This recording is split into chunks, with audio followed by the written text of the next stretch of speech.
Okay, rolling action. இப்போது X கோடை open பண்ணினேன்னு வைங்களேன், நம்ம லாஸ்ட்டாக பண்ண கோடு இருக்கும். இதில் எது கடைசியாக நம்ம பண்ண கோடு? வேரியபிள் சீசன் தானே. ஸோ இந்த வேரியபிள் சீசனுக்குள்ளே போனால் இவ்வளோ பெருசாக ஃபான்சீஸை வச்சுருந்தேன். இவ்வளோ பெருசாக வச்சா தான் உங்களுக்கு கண்ணு தெரியுமா? ஓகே தானே, இந்த சைஸ் வச்சாவே தெரியுது தானே. Very good.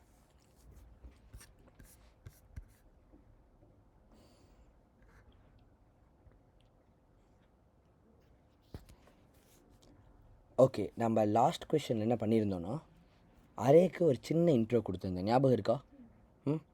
அதாவது இது எப்படி ஒர்க் ஆகும் அப்படிங்கிறத வந்து சொல்லியிருந்தேன். ஸோ இன்னும் உங்களுக்கு வந்து அதை ஒரு நட்ஷலில் மறுபடியும் சொல்லணுன்னா, ஏ அப்படிங்கிறது ஃபஸ்ட் என்ன ரிட்டர்ன் பண்ணணும்னா, நம்ம இப்போ நேம்ஸில் வந்து லட்ச ஒரு ஷார்ட் நேம்ஸ் உங்களோட 4 பேர்த்து பேர் சொல்லுங்கள் டக்குன்னு. கனி, நிலா, இது ஷார்ட் நேமா? சரி பரவாயில்ல. கனி, நிலா, சத்யாவே நம்ம இப்போ எடுத்துக்குவோம். ஓகேவா?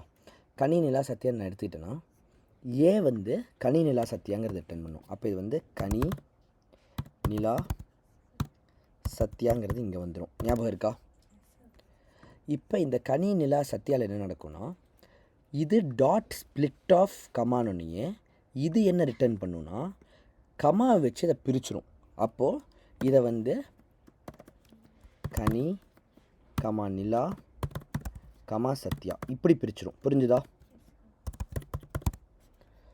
இப்போ இதோட ஜீரோங்கிறப்ப இதுதான் 0th பொசிஷன், இதுதான் ஃபஸ்ட்டு பொசிஷன், இதுதான் செகண்ட் பொசிஷன். ஞாபகம் இருக்கா? ஸோ இதோட 0th பொசிஷன் எடுத்தோடனே கனிங்கிறது ரிட்டர்ன் ஆகும். அப்போ இது மொத்தமாக கனியை ரிட்டர்ன் பண்ணும். ஸ்ட்ரிங் ஆஃப் கனி வந்து கனி தான், ஏன்னா கனியே ஒரு ஸ்ட்ரிங்கு தான். கரெக்டாக? அப்போ இது வந்து கனிங்கிறது ரிட்டர்ன் ஆகும். இப்போ வந்து பிக்குள்ளே கனிங்கிறது உள்ளே போய்க்கும். கரெக்டாக? இதில் எது அரேஸ்ன்னு பார்த்தீங்கன்னா, நம்ம அப்படியே டைம் ட்ராவல் பண்ணி ரிவர்ஸில் போனோம்னா இதுதான் ஒரு அரே. இதுக்கு பேர் தான் அரே. ஓகே, ஸோ இந்த இன்ட்ரோ தான் நான் வந்து உங்களுக்கு லாஸ்ட் டைம் கொடுத்துருந்தேன். நல்லா ஞாபகம் இருக்கா? இதில் இன்றைக்கி நம்ம என்ன பண்ண போகிறோன்னா, இதை அடுத்த லெவலுக்கு கொண்டு போய் ப்ராப்பராக இந்த அரேவை நம்ம லேர்ன் பண்ணிக்க போகிறோம். ஓகேவா? இது வரைக்கும் நீங்கள் வந்து பார்த்தது ஜஸ்ட் அந்த அரேவாக பிரிஞ்சு அது யூஸ் ஆகிடுது. இங்கேயும் அதே மாதிரி வந்து ஏ அரேவாக பிரிஞ்சு யூஸ் ஆகிடுது, இங்கேயும் ஏ அரேவாக பிரிஞ்சு யூஸ் ஆகிடுது. இப்போ நம்ம என்ன பண்ண போகிறோன்னா, இந்த அரேவை ஸ்டோர் பண்ணுறதுக்கு ஒரு வேரியபிள் க்ரியேட் பண்ண போகிறோம். அதுதான் ஆக்சுவல் அரே. எப்படி ஒரு வேரியபிள் ஒன்றை மட்டும் ஸ்டோர் பண்ணுதோ, அப்படி ஒரு அரே வந்து இப்போ நிறையாவை ஸ்டோர் பண்ணும். கனி, நிலா, சத்யாங்கிற 3யுமே அந்த ஒரே அரே ஸ்டோர் பண்ணும்.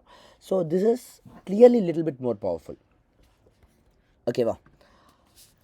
அண்ட் அதை நம்ம பண்ணுறதுக்கு ஒரு வேரியபிள் நீங்கள் எப்படி க்ரியேட் பண்ணுவீங்க சொல்லுங்கள்? வேர் எழுதி. கரெக்டாக? வேர் சம்திங் ஈக்குவல் டு, இப்போ இந்த ஏனாவே ஏ வந்து இங்கே நம்ம க்ரியேட் பண்ணியிருக்கோம். ஞாபகம் இருக்கா? அதே அட் ஸ்டேட் போட்டால் உங்களுக்கே தெரியும், அது வந்து ஒரு ரிமெம்பர் மியூட்டபிள் வேரியபிள் ஆகிடும். அது தெரியும் தானே? ஞாபகம் இருக்குது தானே? இப்போ வேர் ஒரு புது வேரியபிள் எடுத்துக்கலாம். லெட்ஸ் சே அப்படின்னே பேர் வச்சுக்கலாம். இதை நான் ஒரு அரேவாக வைக்கணும்னா, நான் ஒரு இப்படி வச்சுன்னா அது ஸ்ட்ரிங். கரெக்டாக? இது ஞாபகம் இருக்கா உங்களுக்கு? அதாவது வேர் சே ஈக்குவல் டு ஹலோ அப்படின்னு வச்சேன்னா, இப்போது இங்கே ஹலோங்கிறது ஸ்ட்ரிங்காக இருக்கிறதுனால ஆட்டோமேட்டிக்காக கம்பைலர் வந்து இது எழுதிக்கும். ஞாபகம் இருக்காது நான் சொல்லி கொடுத்தது? ஸோ விச் மீன்ஸ் சே வந்து ஒரு ஸ்ட்ரிங்னா, இந்த சேங்கிற இது வந்து நம்ம சேங்கிற பேரில் ஒரு வேரியபிள் க்ரியேட் பண்ணுறோம். அந்த சே வேரியபிளோட டேட்டா டைப் ஸ்ட்ரிங்கு, அதனால் நம்ம ஸ்ட்ரிங்கை மட்டும் தான் ஸ்டோர் பண்ண முடியும். ஸோ இதில் கொண்டு போய் 5 ஸ்டோர் பண்ண ட்ரை பண்ணிங்கன்னா எரர் வரும். ஞாபகம் இருக்கா? இப்போ வந்து எரர் வரும் பாருங்கள். வந்துருச்சா எரர்? ஏன்னா இந்த வேரியபிள் வந்து ஸ்ட்ரிங்கை மட்டும்தான் சேவ் பண்ணும். இதுக்குள்ளே நீங்கள் போய் இன்டீஜர்லாம் சேவ் பண்ண முடியாது. புரிஞ்சுதா? இது எல்லாத்துக்குமே இது புரியுது தானே? ஸோ இப்போ நம்ம என்ன பண்ணுவோன்னா, இந்த இடத்துல ஹலோனே வச்சுருவோம். இதை வந்து நான் ஒரு அரேவாக க்ரியேட் பண்ணணும்னா, இங்கே ஸ்ட்ரிங்குன்னு இருந்துச்சா, இதை வந்து நான் இப்படி போட்டுடணும். இப்படி போட்டால் இப்போ இந்த சேங்கிறது ஒரு ஸ்ட்ரிங் அரே. அப்படின்னா என்ன ஆகும்? மறுபடியும் எரர் காட்டும். ஏன்னா இது வந்து ஒரு அரே கிடையாது, இது வந்து வெறும் ஸ்ட்ரிங்குங்கிறது வெறும் ஸ்ட்ரிங்கு. ஸோ அப்போ நான் இதையும் ஒரு அரேவாக போடணும். போட்டு இப்போ நான் ஹலோன்னு மட்டும் வச்சுருக்கலாம். இப்போ நான் ஒரு பொருள் மட்டும் உள்ளே வச்சுருக்கேன். I can definitely do that. 2 வேணால் வச்சுக்கலாம். ஹலோ கமா ஹாய்னு வச்சுக்கலாம். ஹலோ கமா ஹாய் கமா வேறு ஏதாவது வச்சுக்கலாம். வேறு இன்னொன்று வச்சுக்கலாம். புரியுதா? இந்த மாதிரி நான் எவ்வளோ வேணாலும் வச்சுக்கிட்டே போகலாம். ஏன்னா இது ஒரு அரே. அப்போ அரே ஆஃப் ஸ்ட்ரிங்ஸ் அப்படின்னா ஒரு ஸ்ட்ரிங் வந்து ஒரு வேரியபிள் ஒரு பேரை தான் ஹோல்டு பண்ண முடியும். ஒரு அரே ஆஃப் ஸ்ட்ரிங் இந்த மாதிரி நிறையா ஹோல்டு பண்ண முடியும். ஓகேவா? ஆனால் ப்ரோக்ராமிங்கோட பியூட்டியே you can play with it. அப்போது இந்த ஈக்குவல் டுக்கு அப்புறம் நான் இதை தான் எழுதணுங்கிறது கிடையாது. நான் வேறு எதை வேணாலும் எழுதலாம். விச் மீன்ஸ் வேறு எதை வேணாலும் எழுதலாம். இப்போ இதுவே ஒரு அரே தானே. ஏ டாட் ஸ்ப்ளிட் செப்பரேட்டர் கம்மாங்கிறது என்ன பண்ணும்? ஒரு அரேவை தானே ரிட்டர்ன் பண்ணும். ஆனால் இது வந்து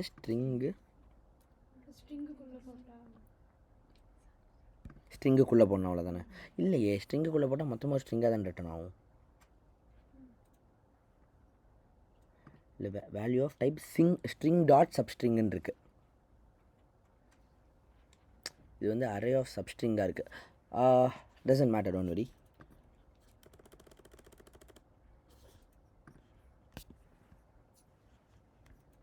எரர் போயிடுச்சு, ஏன்னு புரியல தானே. ஆக்சுவலாக இது ரிட்டர்ன் பண்ணுறது வந்து ஸ்ட்ரிங்லேயே ஒரு அட்வான்ஸ்டு வெர்ஷன் ஆஃப் ஸ்ட்ரிங்கை ரிட்டர்ன் பண்ணுது. நாம் வந்து வெறும் ஸ்ட்ரிங்கை கொடுத்தனால அது வந்து பழைய வெர்ஷன் ஆஃப் ஸ்ட்ரிங்கை மட்டும்தான், ஸ்ட்ரிங் அரே மட்டும்தான் எடுத்துக்கணும். அட்வான்ஸ் ஸ்ட்ரிங் அரேங்கிறனால நம்ம வந்து இப்போ ஈக்குவல் டு போட்டால் இது ரிட்டர்ன் பண்ணுற அட்வான்ஸ்டு ஸ்ட்ரிங் அரே இருக்குல்ல, ஆட்டோமேட்டிக்காக இதுவே வந்து அந்த டேட்டா டைப்புக்கு போய்க்கும். முதல்ல இப்படி இருந்துச்சுல்ல ஸ்ட்ரிங்குன்ட்டு, அதை தான் இது அக்செப்ட் பண்ணிக்கல. ஏன்னா இது வந்து ஒரு அட்வான்ஸ் ஸ்ட்ரிங் அரேவாக இருந்துச்சு, அரே ஆஃப் சப்ஸ்ட்ரிங்குன்னு இருந்துச்சு. ஸோ இது வந்து அப்படியே அந்த இதை எடுத்துக்கும்.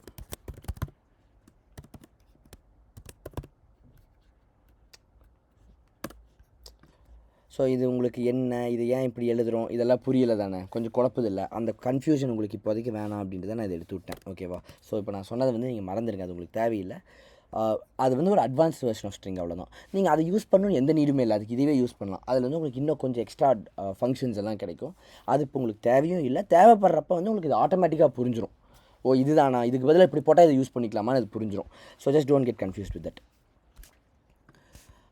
ஓகே, இப்போ நான் என்ன பண்ணுறேன், இப்போ என்ன ஆகும், இது என்ன கொடுக்குன்னு சொன்னேன், ஏங்கிறது என்ன கொடுக்கும், நிலா கனி சத்யா, கரெக்டா? சரி, இதுதானே இது கொடுக்கும். இப்போது இது வந்து நிலா கனி சத்யான்னு கொடுக்குதா. இந்த நிலா கனி சத்யாவை ஏ தான் கொடுக்கும், ஏ டாட் ஸ்ப்ளிட் கொடுக்காது, கரெக்டா? A dot split of comma என்ன பண்ணும், கமா வச்சு பிரித்து நிலா தனி கனி தனி சத்யா தனின்னு பிரிச்சிடும், கரெக்டாக? இப்போது இவங்க 3 பேர்த்தையும் அது பிரித்ததுக்கப்புறம் இந்த இது டோட்டலாக என்ன ரிட்டர்ன் பண்ணும், இந்த மாதிரி ரிட்டர்ன் பண்ணும், நிலா கனி அண்ட் சத்யான்னு ரிட்டர்ன் பண்ணும். இப்போ சேக்குள்ளே என்ன இருக்குது, சே ஆஃப் 0க்குள்ளே நிலா இருக்குது, சே ஆஃப் 1க்குள்ளே கனி இருக்குது, சே ஆஃப் 2க்குள்ளே சத்யா இருக்குது. இது உங்களுக்கு புரிஞ்சது தானே? அப்போ நான் என்ன பண்ணலாம், இது இவ்வளோ பெருசாக எழுதணும்ல, இவ்வளோ எழுதாமல் இந்த இடத்துல சேன் மட்டும் போட்டுக்கலாம். சே ஆஃப் 0ன்னா அது வந்துடும் தானே, சே ஆஃப் 1ன்னா இது வந்துடும் தானே, புரியுதா? சே ஆஃப் 2னா அதுக்கு அடுத்த பேர் வந்துடும் தானே. ஆப்வியஸாக நான் 3 மட்டும் என்ட்ரு பண்ண போகல, நான் 5 பேர் என்ட்ரு பண்ண போகிறேன். அப்போ நான் சேனே போட்டுக்கலாம்ல. ஸோ இப்படி பண்ணுறப்போ நாம் வந்து இந்த ஏவை கடைசியாக தான் எழுதணுங்கிறது கிடையாது, கரெக்டாக? ஏன்னா நம்ம பிரித்து ஏக்குள்ளேயே, ஆனால் இங்கே ஏக்குள்ளே ஸ்டோர் பண்ணாலும் பிரச்சனை இல்லை. ஏன்னா நம்ம ஏக்குள்ளே இருக்கிறத பிரித்து சேக்குள்ளே எடுத்துக்கிட்டோம். முதல்ல ஞாபகம் இருக்கா, நம்ம ஏன் ஏ லாஸ்ட்டாக போட்டோம், ஏன்னா ஏவை ஃபஸ்ட்டாக போட்டிருந்தா ஏவை பிரித்து ஏக்குள்ளே ஸ்டோர் பண்ணோன்னே ஏ மாறி போயிடும், ஞாபகம் இருக்கா? இப்போ வந்து கனி கமா நிலா கமா சத்யான்னு இருக்கா, கனி கமா நிலா கமா சத்யாவை பிரித்தோன்னே என்னாகும், கனி மட்டும் ஏக்குள்ளே போயிடும். ஸோ செகண்ட் டைம் நம்ம ஏவை பிரிக்கிறப்ப கனி கமாவே இருக்காது, அப்போ அது பிரியாது. இந்த ப்ராப்ளம் உங்கள் எல்லாத்துக்கும் இருந்துச்சு, ஞாபகம் இருக்கா? அதனால தான் நம்ம என்ன பண்ணோம், ஏவை எடுத்து கடைசியாக வச்சுக்கிட்டோம். இப்போ அந்த பிரச்சனை நமக்கு வராது, ஏன்னா நம்ம முதல்லையே கனி நிலா சத்யான்னு பிரித்து அதை சேலை வச்சிட்றோம்.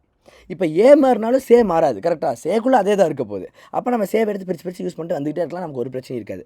ஸோ அப்படியே இங்கேயே 0 1 2 3 4ன்னு போட்டு ஆர்டர் வைஸ் நம்ம வச்சுட்டு போயிட்டே இருக்கலாம். எவ்வளோ ஈஸியாகுது பார்த்தீங்களா ஒரு வேரியபிள் அரேவை யூஸ் பண்ணுறப்போ. ஸோ இதுக்கும் அதே அவுட்புட் தான் வரணும். நான் இருந்தாலும் உங்களுக்கு ரன் பண்ணி காமிச்சு கொள்கிறேன். என்னது, யாரோ என்னமோ சொன்ன மாதிரி கேட்டுச்சு.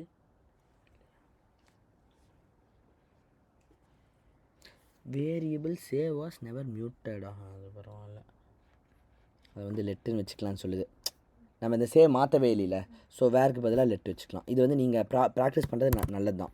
ஸோ வேருக்கும் லெட்டுக்கும் வித்தியாசம் என்னென்னா, இப்போ வந்து நீங்கள் இங்கே வேர்னு வச்சிட்டிங்கன்னு வச்சுக்கோங்களேன், நீங்கள் மறுபடியும் சேக்குள்ளே ஏதாவது ஆட் பண்ண முடியும். இப்போ நீங்கள் சேக்குள்ளே இன்னொன்று ஆட் பண்ணணும்னு நினச்சிங்கன்னா சே டாட் ஆடுன்னு வச்சுட்டு ஹாய் அப்படின்னு வைக்கலாம். இப்போ நீங்கள் வந்து ஃபுல் சிஎல் இங்கேயும் பிரிண்ட் பண்ணி பார்த்தீங்கன்னு வச்சுக்கோங்களேன். இப்போ இங்கே என்னென்னு வரும்னா கனி நிலா சத்தியா மட்டும் வரும். இங்கே கனி நிலா சத்தியா ஹாயும் சேர்ந்து வரும். ஏன்னா நம்ம ஹாய் ஆட் பண்ணியிருக்கோம். இது அகெயின் சப்ஸ்ட்ரிங்காக நம்ம வைக்கணுங்கிறது அது மாற்றிக்கலாம், அது ஒன்றும் பிரச்சனை இல்லை. நான் உங்களுக்கு எக்ஸாம்பிள் தான் காமிச்சேன். ஆனால் இங்கே லெட்டு போட்டிங்கன்னா இப்போ எரர் காட்டு பாருங்கள், நீங்கள் மாற்றவே முடியாது. இப்போ வந்து இது வேறு சப்ஸ்ட்ரிங்காக மாற்றணும்னு நிற்கிது. சப்ஸ்ட்ரிங்கை போட்டு விட்லாம். சப்ஸ்ட்ரிங் போட்டால் அந்த எரர் போயிடும். லெட்ஸே வேர்னு இருக்குல்ல, மறுபடியும் வருது ஸ்ட்ரிங் டாட் சப்ஸ்ட்ரிங். ஓ இதில் ஆடே இல்லையா? டாட் அப்பெண்டுன்னு போட்டு வச்சுருக்கிறானுங்க இவனுங்க பண்ணுற இதில் வந்து நேற்று அப்பெண்டுன்னு அடித்தேன் ஆண்ட்ராய்டில், அதில் அப்பெண்ட் இல்லை, அதில் ஆடுன்னு வச்சுருந்தானுங்க. அப்புறம் அதில் போய் ஆடுன்னு மாற்றினோம், இவன் ஆடை வச்சுருக்கானு. இப்போ இதில் வந்து ஆடு அடிச்சு ஆடு வைக்கலாம், அப்பெண்டுன்னு வச்சுருக்கிறோம். எல்லாம் முதல்ல நீங்கள் பேசி ஒரு முடிவெடுங்களா. இதில் பென்ஸ்லேயும் பிஎம்டபிள்யூவும் நீங்கள் மாற்றி மாற்றி ஓட்டிங்கன்னா ஒரு பெரிய டென்ஷன் இருக்கும். நீங்கள் இந்த ரைட் இண்டிகேட்டர் லெஃப்ட் இண்டிகேட்டர் போடுவீங்கள்ல, அங்கே தான் பென்ஸில் வந்து பார்க்கு நியூட்ரல் ரிவர்ஸ் இருக்கும். உங்களுக்கு தெரியல, கொஞ்சம் அட்வான்ஸ்ட் காஸ்ட்லாம் ஆட்டோ டிரான்ஸ்மிஷன் தான். உங்களுக்கு கியர் நீங்கள் போட தேவையில்லை, அதுவே ஆட்டோமேட்டிக்காக மாறிக்கும்ல. ஸோ அந்த ஆனால் நீங்கள் வந்து ஒன்று மட்டும் மாற்றணும். நீங்கள் ட்ரைவ்னால் நீங்கள் நேராக போகிறது, ரிவர்ஸ்னால் நீங்கள் ரிவர்ஸில் போகிறது. பிஎம்டபிள்யூவில் எப்படி வச்சுருப்பான்னா அதை வந்து இங்கே வச்சுருப்போம், அந்த கியர் நார்மலாக இருக்கும்ல அந்த இடத்துலையே வச்சுருப்போம். அந்த இடத்துலையே ஒரு இது மாதிரி கொடுத்து அதை வந்து நீங்கள் புல் பண்ணிக்கிற மாதிரி வச்சுருப்போம். ஜாகுவார் அதே மாதிரி தான், அங்கேயே தான் வச்சுருப்போம், நாங்கள் திருப்பிக்கிற மாதிரி இருக்கும். பென்ஸில் மட்டும் என்ன பண்ணியிருப்போம்னா இண்டிகேட்டர் இருக்குல்ல, இண்டிகேட்டர் இருக்கிற இடத்துல கொண்டு போய் அதை வச்சுருப்போம். ஸோ ஒரு அவசரத்தில் இண்டிகேட்டர் போட போகிறேன்னு இப்படி தட்டி விட்டிங்கன்னு வச்சுக்கோங்களேன், ரிவர்ஸுக்கு போயிடும் காரு. நினச்சி பாருங்களேன், டிராஃபிக்கில் நின்றுருக்குறோம், இந்த சைடு திரும்பணும், சரின்னு இதை அமுத்தி விட்ருவோம், கொடுத்தோன்னே பின்னாடி வச்சுன்னா எப்படி இருக்கும். பியூட்டி என்னென்னா ஹோண்டா சிட்டிக்கு வந்து இந்த சைடில் இது இருக்கும், ஹோண்டா கம்பெனி காசில் இந்த சைடு இண்டிகேட்டர் இருக்கும், பென்ஸ் பிஎம்டபிள்யூவில் இந்த சைடு இருக்கும். இவனுக்கு பண்ணுற இந்த கன்ஃபியூஷன் இருக்குது இல்லை, எத்தனை தடவை மாற்றி மாற்றி இது பண்ணும். இதில் இந்த சைடு வைப்பர் இருக்கும், போட்டோன்னே வைப்பர் ஆன் ஆகிக்கும், ஐயோ அப்படின்ட்டு இருக்கும். எல்லாம் பேசி முடிவெடுத்து ஒரு பக்கம் வைங்களேன்டா, ஏன்டா இப்படி பண்ணுறீங்க. ஓகே எனிவே அப் அண்ட் இப்போ ஹாய்னு போட்டால் வந்துடுன்னு நினைக்கிறேன். மறுபடியும் சப்ஸ்ட்ரிங் ப்ராப்ளம் மட்டும் காட்டுமான்னு தெரில, லக்கீலி காட்டலை. ஓகேவா, இப்போ இந்த வேறு லெட்டுன்னு மாற்றினேன்னு வச்சுக்கோங்களேன், இப்போ எரர் வரும். என்னென்னு வருது பார்த்தீங்களா, cannot use mutating member on immutable value, say is a let constant. இப்படி ஒரு எரர் வரப்போ நீங்கள் என்ன பண்ணுவீங்க, இது என்னன்னு புரியல, எரர்னு போய் ChatGPT கேட்டுருவீங்க. யாரெல்லாம் இதை நீங்கள் கை தூக்குங்க, உண்மையாக தூக்கணும். சத்தியமாக பண்ண மாட்டிங்களா? ஆனால் யாருமே கை தூக்கல, வெரி குட். இல்லை நீங்கள் கேட்கலன்னா ரொம்ப நல்லது தான். இதை ஏன் மோஸ்ட் ஆஃப் தம் பண்ணுவாங்கன்னு பார்த்தீங்கன்னா, அவங்களுக்கு வந்து இந்த லைன் என்ன சொல்லுதுங்கிறது புரியாது. இந்த லைன் சொல்லுதுங்கிறது ஏன் புரியாதுன்னா, அவங்களுக்கு இங்கிலீஷ் புரியாதுன்னு அர்த்தம் இல்லை, அவங்களுக்கு இந்த வார்த்தைகள் புரியாது. மியூட்டேட்டிங்னா என்னன்னு தெரியல, மெம்பர்னா என்னன்னு தெரியல, அதுக்கப்புறம் வந்து இம்மியூட்டபிள்னா என்னன்னு தெரியல, கான்ஸ்டன்ட்னா என்னன்னு தெரியல. இந்த 4 வார்த்தைக்கு அர்த்தம் தெரிஞ்சுன்னா இது புரிஞ்சிடும். ஸோ அந்த 4 வார்த்தைக்கு அர்த்தத்தை சொல்லிக் கொடுக்கட்டா? இல்லை கவனிக்கிற முடியல தான் இருக்கீங்க, காலையில் ஆக்டிவாக தான் இருக்கீங்க. ஃபஸ்ட்டு மியூட்டேட்டிங்னா சேஞ்சிங்னு அர்த்தம். ஓகேவா, அது சேஞ்சிங் மெம்பர்னே வச்சுருக்கலாம். ஓகேவா, அவன் வேணுன்னே உங்களை குழப்பணும்னு நினைக்கிறான், அதனால் மியூட்டேட்டிங்னு வச்சுருக்கான். Advance English. ஓகேவா, ஸோ மியூட்டேட்டிங்னா சேஞ்சிங். அப்போ என்ன சொல்லுன்னா கெனாட் யூஸ் சேஞ்சிங் மெம்பர். ஓகேவா, மெம்பர்னா வேரியபிள், அதாவது இதில் எது வேரியபிள் மீன், இது எல்லாமே வேரியபிள் தான். ஸோ இதை வந்து நம்ம எப்படி பிரிப்போம்னா, இது வந்து மெம்பர், இது வந்து வேறுங்கிறது வேரியபிளோட க்ரியேட்டர். ஓகேவா, இந்த ஸ்ட்ரிங்குங்கிறது வந்து டேட்டா டைப். ஓகேவா, அந்த டேட்டா வந்து என்ன டைப், ஸ்ட்ரிங்கா இன்டீஜரா, அதாவது அதில் நம்பர் வச்சுருக்க போகிறீங்களா, ஸ்ட்ரிங் வச்சுருக்க போகிறீங்களா என்னங்கிற ஸ்பெசிஃபை பண்ணுறது தான் இந்த ஸ்ட்ரிங். ஸோ இதுக்கு பேர் என்ன, டேட்டா டைப். சொல்லுங்கள் எல்லோரும், இதுக்கு பேர் டேட்டா டைப். இதுக்கு பேர் இதை வேரியபிள்னு நீங்கள் சொன்னால் மெம்பர்னு சொல்லலாம், இன்னும் கொஞ்சம் ப்ரொஃபஷனலாக சொல்லணும்னா மெம்பர். இதுதான் வேரியபிளை க்ரியேட் பண்ணுறது. இது வந்து இனிஷியலைசர், இது ஈக்குவல் டு தான், இது பேர் இனிஷியலைசர். ஆரம்பத்தில் ஏதோ ஒரு வேல்யூ வச்சு விடுது, அப்படின்னா இனிஷியேட் பண்ணி விடுது, initialiser. So cannot use changing variable. புரிஞ்சுதா, அதுதான் இதோட அர்த்தம். ஆன் மியூட்டேட்டிங்னா என்ன, சேஞ்சபிள். இம்மியூட்டபிள்னா என்ன, நான் சேஞ்சபிள். அப்போ இம்மியூட்டபிள்னால் நீங்கள் மாற்ற முடியாதது. ஸோ மாறிக்கிட்டு இருக்கிற வேரியபிளை மாற்ற முடியாத வேரியபிளாக நீங்கள் வைக்க முடியாதுன்னு சொல்லுது. புரியுதா? cannot use changing variable on நான் சேஞ்சபிள் வேரியபிள். இவ்வளோ தான் அது சொல்ல ட்ரை பண்ணுது. ஓகேவா? அதாவது என்னென்னா வேர்னா வேரியபிள், அதோட ஷார்ட்டு தான் வேர். ஓகேவா? ஸோ வேரியபிள்னா என்ன? வேரி ஆகக்கூடியது. வேரினா என்ன? மாறக்கூடியது. ஸோ வேரியபிள்னாவே மாறக்கூடிய ஒன்று தான். லெட் அப்படின்னா அதுவும் வேரியபிள் தான் க்ரியேட் பண்ணும். ஆனால் அது க்ரியேட் பண்ணுறது ஒரு கான்ஸ்டன்ட், அதை மாற்றவே முடியாது. ஓகேவா? அதனால தான் இங்கே நம்ம லெட்டை போட்டுட்டோம். ஸோ விச் மீன்ஸ் சேனால் மாறவே முடியாது. மாறவே முடியாத சேவை நீங்கள் மாற்றுறீங்க. அதுக்குள்ளே முதல்ல வந்து கனி, நிலா, சத்யா தான் இருந்தாங்க. இப்போ நீங்கள் ஹாய்னு ஒன்று ஆட் பண்ணுறீங்க. அப்போ அது மாறுது. மாற்ற முடியாது, நீங்கள் மாற்றுறீங்க, எப்படி மாற்ற முடியும் அப்படின்னு எரர் சொல்லுது. ஸோ சொல்லுங்கள், மியூட்டேட்டிங்னா என்ன? மெம்பர்னா என்ன? இம்மியூட்டபிள்னா என்ன? கான்ஸ்டன்ட்னா என்ன? மாற்ற முடியாது. ஓகே, வேரியபிள்னா மாறுறது, கான்ஸ்டன்ட்னா மாறாதது. இவ்வளவு தான். ஓகே, ஸோ இப்போ இதை சால்வ் பண்ண 2 விதம் வழி இருக்குது. ஒன்று இதை வந்து டெலிட் பண்ணி விட்டுறது, இல்லைன்னா இங்கே வந்து வேர்னு மாற்றிடுறது. இங்கே வேர்னு மாற்றிட்டா அது வந்து இதாகிக்கும். அப்போ நீங்கள் கேட்பீங்க, அதுக்கு எல்லாத்தையும் வேர்னே வச்சுட்டு போயிடலாமே, தேவைப்பட்டால் மாற்றிக்கலாம்ல அப்படின்ட்டு. 2 ரீசனுக்காக நம்ம லெட்டை யூஸ் பண்ணுவோம். ஒன்று, நடுவில் எவனாவது மாற்றி விளையாண்டு வச்சிடக்கூடாது அப்படிங்கிறதுக்காக. ஓகேவா? நடுவில் நாம்ளே மறந்துட்டு எதையாவது மாற்றிடுவோம். ஃபார் எக்ஸாம்பிள், இப்போது உங்களுக்கு வந்து நாங்கள் செய்கிற சாஃப்ட்வேர்ஸ் எல்லாத்துலேயும் ஒரு விஷயத்த லெட்டுன்னு வச்சுக்குவோம். எதுனா நார்ம்ஸ் படி இருக்கிற ரூல்ஸு இதெல்லாம் லெட்டாக வச்சுக்குவோம். ஸோ அதை மாற்ற முடியாது. ஓகேவா? ஸோ ஒரு சில விஷயங்கள் இப்போ பார்த்தீங்கன்னா எக்ஸாமில் வந்து உங்களுக்கு மார்க் கொடுக்க போகிறோன்னா அவுட் ஆஃப் எவ்வளோ மார்க்குங்கிறத லெட்டாக வச்சுக்குவோம். நீங்கள் வாங்கின மார்க்கை வேறாக வச்சுக்குவோம். ஏன்னா நீங்கள் வாங்கின மார்க் ஒவ்வொரு எக்ஸாமுக்கும் மாறும். ஆனால் அந்த எக்ஸாம் அவுட் ஆஃப் எப்பயுமே 100 தானே இருக்கும். ஸோ அதை லெட்டாக வச்சுக்குவோம். அப்போ வந்து ஏதாவது ஒரு ப்ரோக்ராமிங் மிஸ்டேக்கில், ஏதோ ஒரு தெரியாமல் பண்ணுற மிஸ்டேக்கில் அது மாறிடாது. ஆனால் அதை விட முக்கியமாக என்னென்னா, உள்ளே வந்து இந்த ஸ்டோரேஜ் எஃபிஷியன்சி எல்லாம் இருக்குல்ல, இந்த ரீட் ஆகிற ஸ்பீடு, ரைட் ஆகிற ஸ்பீடு, ஸ்டோரேஜ் சைஸு, இந்த மாதிரி கரெக்டாக யூஸ் பண்ணிட்டீங்கன்னா அந்த எஃபிஷியன்சி கொஞ்சம் பெட்டராக இருக்கும். அப்போ உங்கள் ஆப் கொஞ்சம் ஃபாஸ்ட்டாக ஒர்க் ஆகும், கம்மியாக ஸ்பேஸ் எடுத்துக்கும், இதெல்லாம் பெட்டராக இருக்கும். இந்த மாதிரி பார்த்து கோட் பண்ணதுனால தான் இவன் செஞ்ச டிக்டாக்டோ ஆப். ஓகேவா? அதாவது இவனை வந்து நான் வந்து இன்னும் கம்மியாக சொல்ல ட்ரை பண்ணல. ஒரு ப்ரோக்ராமிங் கற்றுக்கிட்டு 2 மாதத்துல இவன் செஞ்ச ஆப் கிரேட்டு தான். ஆனால் கம்பேர் டு சூப்பர் மேரியோ, அது ரொம்ப முக்கியமான ஒரு ஆப். கரெக்டாக? ஆனால் இவன் செஞ்ச ஆப்பே எத்தனை MB வந்துச்சு? 8 MB வந்துச்சு. ஆனால் சூப்பர் மேரியோ எவ்வளோ பெரிய கேம் பார்த்துருக்கீங்களா? அதில் எத்தனை ஸ்டேஜ், எத்தனை லெவலு, என்னென்ன பண்ணலாம். அவ்வளோ பெரிய கேம் வந்து வெறும் 11 KB. அதாவது இவன் கேமை விட கிட்டத்தட்ட 1000 மடங்கு அது கம்மி. இவன் கேம் ஒரு இடத்துல ஸ்டோர் பண்ணுறீங்கன்னா அதே சைஸ்க்குள்ளே 1000 தடவை நீங்கள் மேரியோவை ஸ்டோர் பண்ணிடலாம். புரியுதா? அப்போ எவ்வளோ எஃபிஷியண்ட்டாக எழுதியிருக்காங்கன்னு. இந்த மாதிரி நீங்கள் வந்து ரூல்ஸை ஃபாலோ பண்ணி கோடு எழுதுனீங்கன்னா, எழுதுலினாலும் ஒர்க் ஆகும். ஆனால் எழுதுனீங்கன்னா உங்கள் கோடு வந்து மோர் எஃபிஷியண்ட்டாக, ஃபாஸ்ட்டாக, ஹேங் ஆகாமல் இருக்கும். So smart programmers will write code like that. ஓகேவா? எனிவே, இப்போ அடுத்தது இந்த மாதிரி நம்ம ஸ்ப்ளிட் பண்ணிக்கலாம். ஸ்ப்ளிட் பண்ணாமல் பண்ணுறதுனாலும் பண்ணலாம். அது எப்படி உங்களுக்கு நான் காமிக்கிறது? ஓகே, இதைவே இன்னும் கொஞ்சம் ஒரு பெரிய ப்ரோக்ராமாக நான் மாற்றிக்கிறேன். என்ன பண்ணிடுறேன்னா, இங்கே டெக்ஸ்ட் ஃபீல்டு இருக்கா, நேம்ஸ் கேட்டு நான் இன்னொரு டெக்ஸ்ட் ஃபீல்டு வச்சுக்கிறேன், மார்க்ஸ் கேட்டு. ஒவ்வொரு ஸ்டூடெண்ட்டும் எவ்வளோ மார்க்ஸ் வாங்கியிருக்கீங்க அப்படின்ட்டு. இதை வச்சு தான் நம்ம நிறைய இனிமேல் பண்ண போகிறோம். ஸோ இதில் வந்து மார்க்ஸ்னே வச்சுக்கலாம், எம்ஏன்னு வச்சுக்கலாம். அது நான் அவுட்புட் ரேஸ்க்கு எழுதுகிறப்ப சின்னதாக இருந்தால் எனக்கு எழுத ஈஸியாக இருக்கும். அப்போ நம்ம ஸ்டேட் ப்ரைவேட் வேர் எம்ஏன்னு போடணும். கரெக்டாக போட்டு அது எம்டியை இனிஷியலைஸ் பண்ணிடுறோம். இதுக்கு பேர் என்ன? இனிஷியலைசர். இன்டீஜர் கிடையாது. இன்டீஜர்னால் இதுதான் இன்டீஜர். ஓகேவா? அதை இன்னொரு 5 வீடியோ கழிச்சு தான் அதை பற்றி உங்களுக்கு சொல்லிக் கொடுக்க ஆரம்பிப்பேன். மேபி நடுவில் அங்கங்கே நீங்கள் ட்ரெய்லர் பார்க்கலாம்.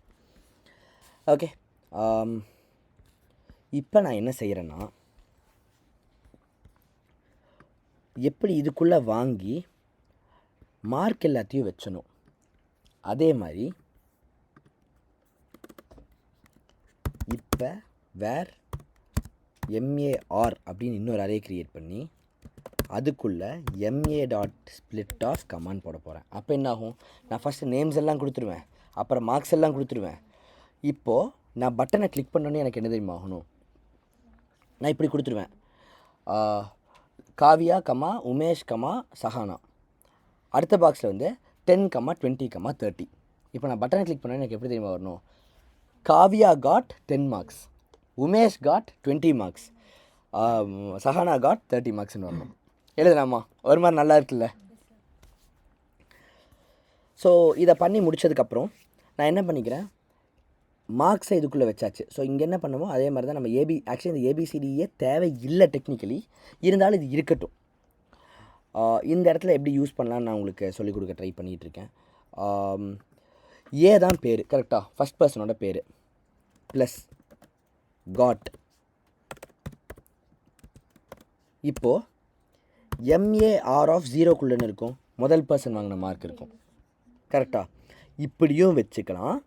இல்லை இந்த பி வேண்டாம் அப்படின்னு நினச்சிங்கன்னா, இது இல்லாமல் பண்ணுன்னா நீங்கள் இங்கே வந்து பி காட்னே போட தேவையில்லை, அதுக்கு பதிலாக சே ஆஃப் 1 காட்னே போடலாம். சே ஆஃப் 1 காட் எம் மார் ஆஃப் 1 மார்க்ஸ்ன்னு போட்டுக்கலாம்.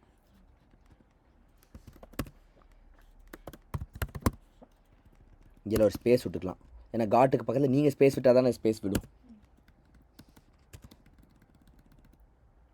சரி, யாருக்கெல்லாம் நான் என்ன பண்ணுறேன்னு ஒன்றுமே புரியல, கை தூக்குங்க ஃப்ராங்காக. தூக்குங்க. 1 2 3 4 5 6 7. Very good. இல்லை, நான் வந்து உங்களை அப்ரிஷியேட் பண்ணுறேன். கண்டிப்பாக இது வந்து மெஜாரிட்டிக்கு புரிஞ்சிருக்காதுன்னு எனக்கு தெரியும். Don't be worried. என்ன பண்ணுறேங்கிறத கவனிக்க ட்ரை பண்ணிக்கிட்டே இருங்க. நம்மளோட கோல் என்னென்னு புரிஞ்சிருச்சுல்ல உங்களுக்கு?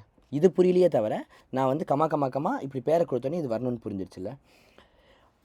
இப்போ இதுக்கு அவுட்புட் ரேஸ் பண்ணுறேன்னா உங்களுக்கு கிளியராக புரிஞ்சிடும் நான் என்ன பண்ணியிருக்கேன்ட்டு. இப்போ இதுக்கப்புறம் நம்ம வந்து சி இருக்கிறனால சி காட்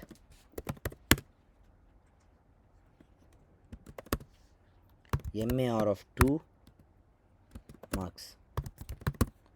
சி இது வந்து நான் வந்து இந்த மாதிரி இன்னொன்று கூட போட்டுக்கலாம். மார்க்ஸுக்கு வந்து இதுக்கு பண்ண முடியாதுன்னு கிடையாது. இன்னொரு வேரியபிள் வந்து வேர் கேகேன்னு க்ரியேட் பண்ணி KK equal to MAR of அது என்ன, எனக்கு வந்து இப்போ 2 வேணுமா, எம்ஏஆர் ஆஃப் 2 அப்படின்னு போட்டுக்கலாம். அப்படி போட்டேன்னா இங்கே வந்து எம்ஏஆர் ஆஃப் 2ன்னு போடுறதுக்கு பதிலாக நான் வந்து இதை யூஸ் பண்ணியிருந்துருக்கலாம். எனக்கு தெரியும், நான் சொல்கிறது பாதி பேருக்கு நான் இப்போ என்ன பேசிகிட்டு இருக்கேனே புரியலிங்கிறது நல்லா தெரியும். டோன்ட் வரி, நான் ப்ராமிஸ் பண்ணுறேன், இதை கவனிச்சுக்கிட்டே இருங்க. இதை நான் முடிக்கிறப்போ உங்களுக்கு எல்லாம் புரிஞ்சிடும். இதை முடிச்சு அவ்வளோதாண்டா ரெக்கார்டிங் முடிச்சுட்டு நீங்கள் ஆஃப் பண்ணுவேன். இந்த பட்டனை கிளிக் பண்ணுறப்போ நீங்கள் சொல்லுங்கள் இவ்வளோ தானே எனக்கு கிளியராக புரிஞ்சிருச்சுன்னு இருப்பீங்க. ப்ராமிஸே பண்ணுறேன், இங்கே இருக்க ஒவ்வொருத்தரும் கிளியராக இருப்பீங்க. ப்ரொவைடட் யூஐபிடிஎஃப் முடிச்சிருந்தீங்கன்னா. நீங்கள் யூஐபிடிஎஃப் ஏமாற்றிருந்தீங்கன்னா புரியாது. அண்ட் இதுக்கு முன்னாடி கொஷின்ஸ் எல்லாம் கிளியராக தான் இருக்கீங்க. இதுக்கு முன்னாடி அந்த 5 கொஷின்ஸில் கிளியராக இருந்தீங்கன்னா போதும். இந்த ஃப்ரைடே யாரில் எக்ஸாம் எழுதுறீங்க தெரியுமா? உமேஷு ஃபெயிலு.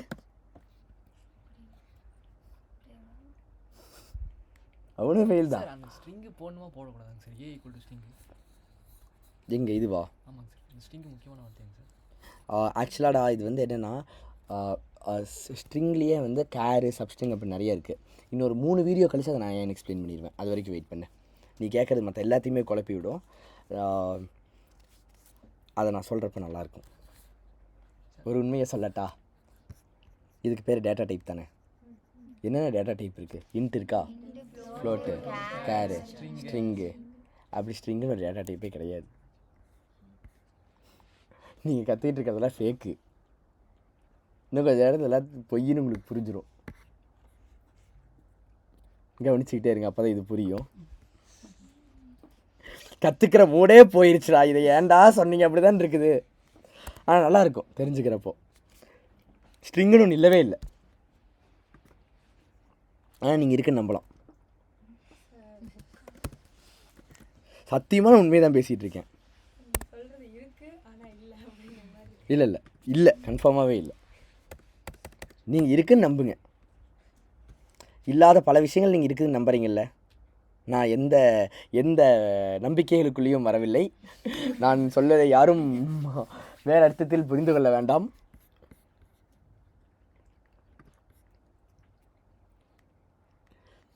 ஒரு வீடியோ பார்த்துட்டு இருந்தேன். ஒருத்தர் வந்து அப்துல் கலாம்கிட்ட டக்குன்னு கேட்டார், நீங்கள் வந்து ஏதோ மேடம் அக்ஷயா மேடம் ரெக்கார்டிங் போயிட்டுருக்குது. குட்.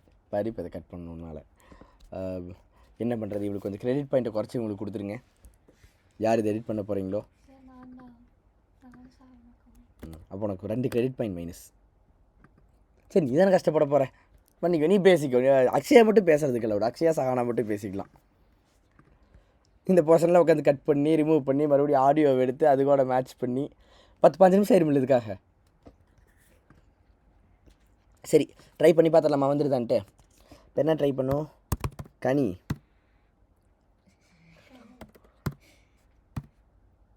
அடுத்த பேர் நிலா, அபி,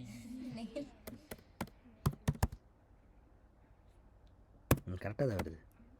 அப்புறம் அபி, அணுன்னு வச்சுக்கலாம், ஈஸியாக இருக்குது, அது பேர் ஈஸியாக இருக்குது. சார் அபி, அபி இருக்காளா என்னங்க? பையன் சார். ஒரே வாரத்தில் பையனை பொண்ணாக மாற்றிட்டியாடா டே. சரி, கனிக்கு எவ்வளோ மார்க் கொடுக்கலாம்? ஒரு மார்க் கொடுக்கலாம். நிலாக்கு 2 மார்க் கொடுக்கலாம். -1 மார்க் கொடுக்கலாம். கொடுத்து பார்ப்போம் ஒர்க் ஆகுதுன்னு டெஸ்ட் பண்ண முடியல. அடுத்து அனுபாரதிக்கு ஒரு 10 மார்க் கொடுக்கலாம். ஏன் 1s and 0s இருக்கும், 2 மார்க் கொடுக்கலாம். பெயர்கள் சொல்லு, கிராஷ் ஆயிடுச்சு, error, array index out of range. ஒன்றும் இல்லை, நம்ம 3 பேர் தான் கொடுத்தோம், 5 பேர் கொடுத்துருக்கணும். இப்போ நம்ம மறுபடியும் ரன் தான் பண்ணுமா இல்லை வந்துடுமா?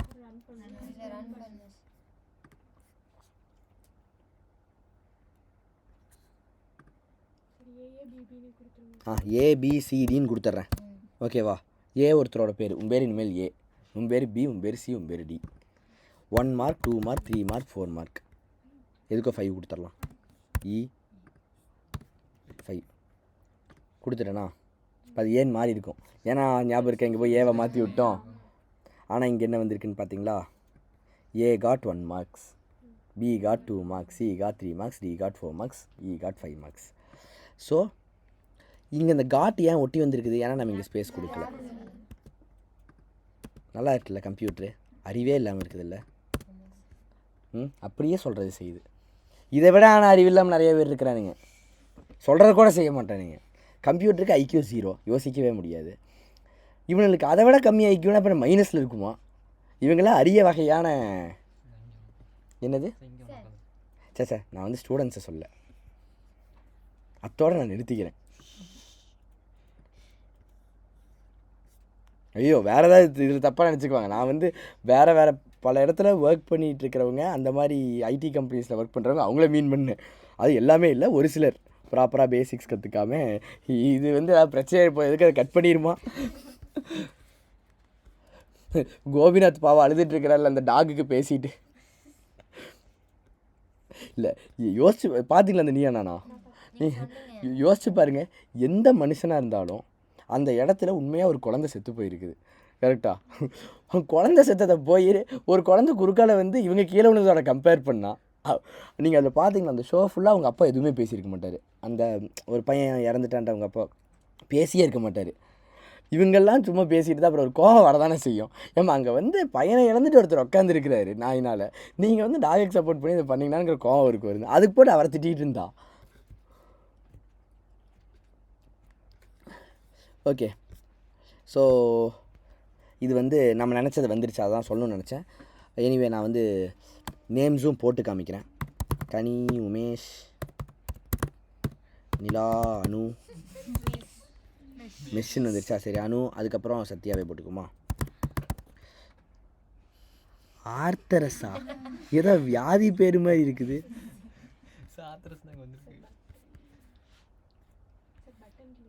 கிளிக்கே பண்ணலையா? டேய் கிளிக் ஆகுடா.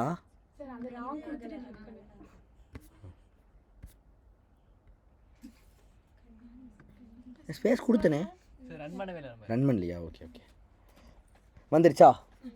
இப்போ நல்லா இருக்கா? புரிஞ்சா என்ன பண்ண? ஒரு மாதிரி யூஸ்ஃபுல்லாக நம்மளால் இதை வச்சு கோட் எழுத முடியும். இப்போ நம்பிக்கை வர ஆரம்பிக்குதா? Right, okay. இதுக்கு அடுத்த கொஷின் நான் என்னென்னு சொல்லிடுறேன். அது வந்து ரொம்ப சூப்பராக இருக்கும். ஆனால் அதுக்கப்புறம் நிறுத்திட்டு நம்ம அவுட்புட் ரேஸ் போயிடலாம். இதுக்கு அடுத்த கொஷின் என்னென்னா, எனக்கு இப்படி ஒட்டுக்காக வரக்கூடாது. நீங்கள்லாம் யோசிச்சுக்கோங்க, யார் வந்து பதில் சொல்கிறீங்களோ அவங்களுக்கு ஒரு மெடல் எக்ஸப்ட் சீனியர்ஸ். ஓகேவா? எக்ஸப்ட் சீனியர்ஸ்னால் எக்ஸப்ட் டெவலப்பர் குரூப்பில் இல்லாத சீனியர்ஸ் தவிர மிச்சவங்க சொன்னால் ஓகே தான். மெடல் கொடுப்போனா தெரியாது, ஆனால் அட்லீஸ்ட் அப்ரிஷியேட் பண்ணுவேன். பட் ஜூனியர் சொன்னால் கண்டிப்பாக மெடல் தரேன். ஸோ எல்லாருமே யோசிங்க. இப்போ ஒரு பட்டன் கிளிக் பண்ணே படப்படன்னு இந்த 4மே வந்துடுது கரெக்டாக. எனக்கு ஃபஸ்ட் பட்டன் கிளிக் பண்ணோன்னே இந்த ஒரு லைன் தான் வரணும். செகண்ட் டைம் பட்டனை கிளிக் பண்ணோன்னே அதே பட்டன் தான். செகண்ட் டைம் கிளிக் பண்ணால் இந்த லைன் வந்துடணும். தேர்ட் டைம் கிளிக் பண்ணால் இந்த லைன் வந்துடணும். ஃபோர்த் டைம் கிளிக் பண்ணால் இந்த லைன் வந்துடணும். ஃபிஃப்த் டைம் கிளிக் பண்ணால் இந்த லைன் வந்துடணும். யோசிக்க முடியுதா? சீனியர்ஸ் யார் நிலையில் யோசிக்க முடியலை கை தூக்குங்கள். எல்லோரும் யோசிச்சிட்டிங்களா? எல்லாருக்கும் ஆன்சர் கிடச்சிருச்சா? என்னடா ரொம்ப புத்திசாலியாக இருக்கிறீங்களே. இல்லை, நான் எதுக்கோ டெஸ்ட் பண்ணிக்கிறேன். ஓகே, இதுக்கு அவுட்புட் ட்ரேஸ் பண்ணலாமா? இப்போது லாஸ்ட் டைம் அவுட்புட் ட்ரேஸ் பண்ண ரொம்ப கஷ்டப்பட்டோம் இல்லை, இந்த டைம் அதை நான் ஈஸியாக்கிட்டேன். இதை லெட்டாக மாற்றிக்கலாம். இதுவும் மாறவே இல்லையாமல் லெட்டாக மாற்றிக்கலாம். இந்த வார்னிங்கே இல்லாமல் வச்சுருங்க. உங்கள் கோடில் வார்னிங்கே இல்லாமல் இருந்துச்சுன்னா உங்கள் கோட் ரொம்ப சூப்பராக இருக்கும். அவுட்புட் ட்ரேஸ் பண்ண ஆரம்பிக்கலாமா? இப்போ என்ன பண்ணிடுறேன்னா, அவுட்புட் ட்ரேஸ் பண்ணுறதுக்கு